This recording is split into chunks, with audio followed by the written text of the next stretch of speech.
I've suffered from a great many mouth ulcers for a long time now. I know that for many people the problem goes away as you get older, but that just wasn't the case for me at all. Usually it starts when I eat some nuts or if I slightly damage the inside of my mouth, and I quickly develop a massive ulcer. I even went through a phase when each one was about as big as a 10-pence piece, and they spilled out onto the corner of my lips. On one occasion, when I visited a dentist, he was so shocked. He said, "I've never seen anything like it."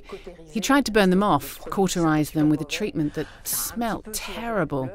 It did relieve the pain a little, but in the end the ulcers just still came back. So after that I had a go at treating them myself, but all the pharmacists and dentists that I spoke to just said very little research has been done in this field, so there's no real treatment available as such.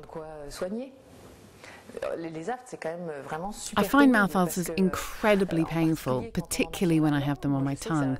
They prevent me from speaking properly, and it actually hurts when I talk. At the end of the day, for example, when I'm really tired, there's this throbbing pain and it just drives me crazy. It really does. And it stops me from being able to eat things that I like, which affects my quality of life, you know. I've often developed mouth ulcers when I've bitten my tongue or the inside of my mouth, and even when it's just a small cut, it turns into a huge mouth ulcer.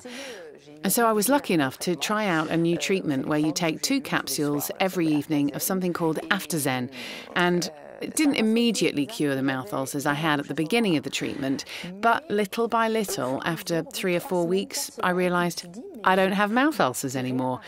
And there were times when, like before, I bit my tongue or the inside of my mouth and I could feel this small cut that usually always turned into a mouth ulcer. But now it went after a couple of days. It just healed by itself without any mouth ulcers appearing. So there it was, fantastic. 3 or 4 months later, I still wasn't getting any mouth ulcers. And then I kind of stopped taking my capsules every night, and then, well, after a month, 6 weeks, mouth ulcers started to reappear. So I started taking the capsules again, and basically, I never get them anymore. That's it.